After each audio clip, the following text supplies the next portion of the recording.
On 26 July 2025, the Electoral Council of ELECAM rejected my candidacy for the presidential election, which had been duly submitted by Manidem.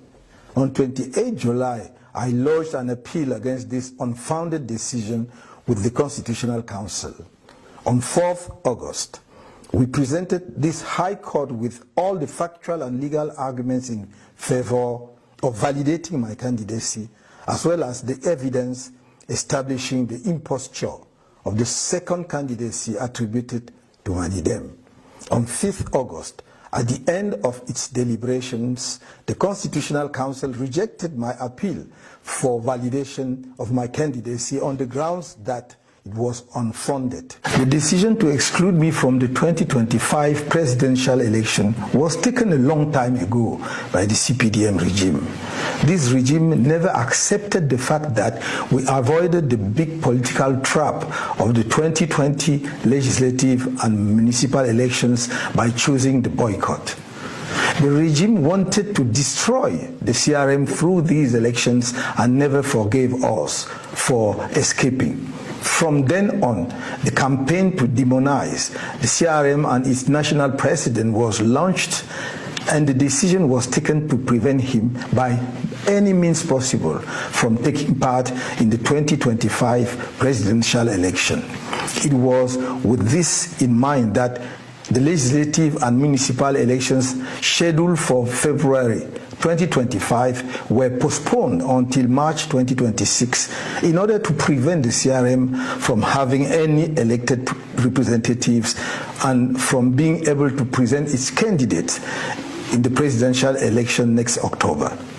When it was discovered that the CRM had elected municipal representatives, the CPDM regime organized fake debates for several months on the nullity of the imperative mandate in order to show, in spite of this, that the CRM would not be able to present a candidate under its banner, and that if it tried to do so, it would be rejected and the authorities would ensure that there would be no protest whatsoever. What's more, we were told that the only option open to us was to have my candidacy put forward by one of the 18 political parties that has won seats in 2020 elections.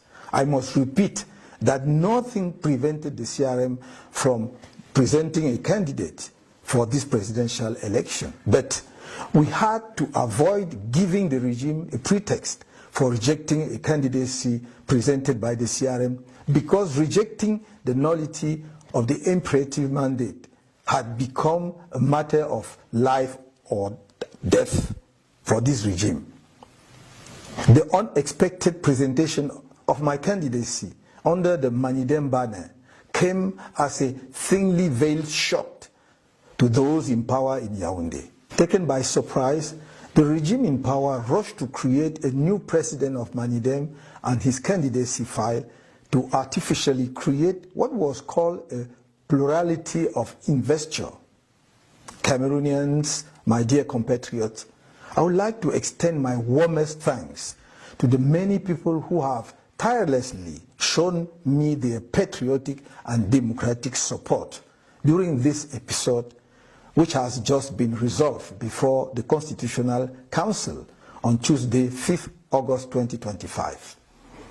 I would particularly like to thank the Honorable Jean-Michel Ninche, National Chairman of the FCC and the coordinator of the Political Alliance for Change, as well as the members of the Political Alliance for Change who decided to support my candidacy.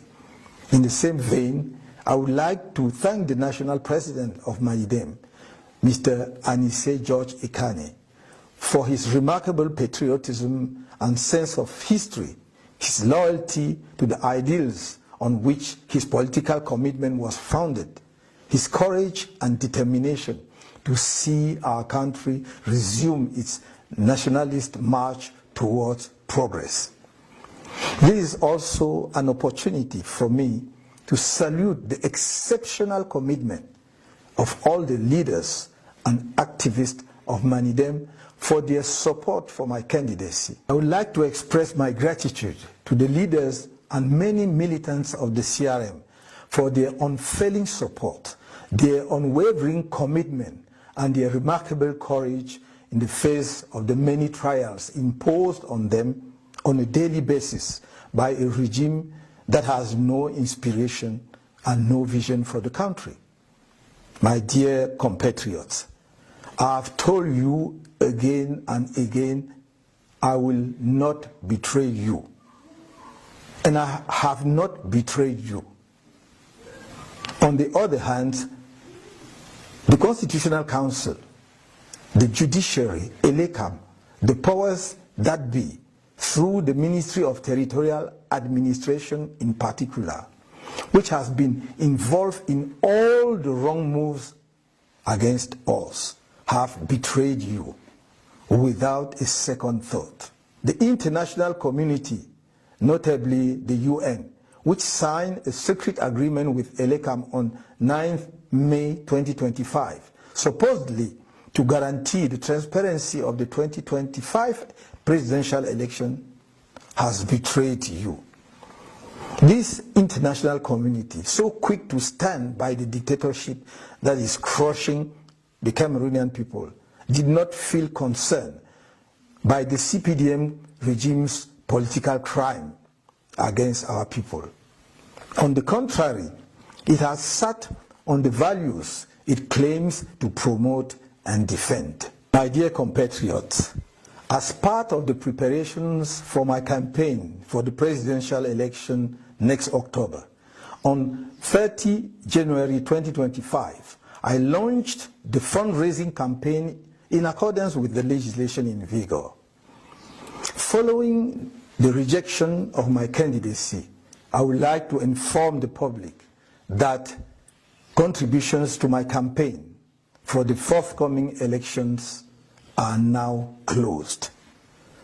Despite the expenses already incurred in connection with this campaign, I hereby inform you that the contributions received in the bank accounts open for this purpose and in the various accounts with mobile operators will be reimbursed. Practical measures are being taken to this regard.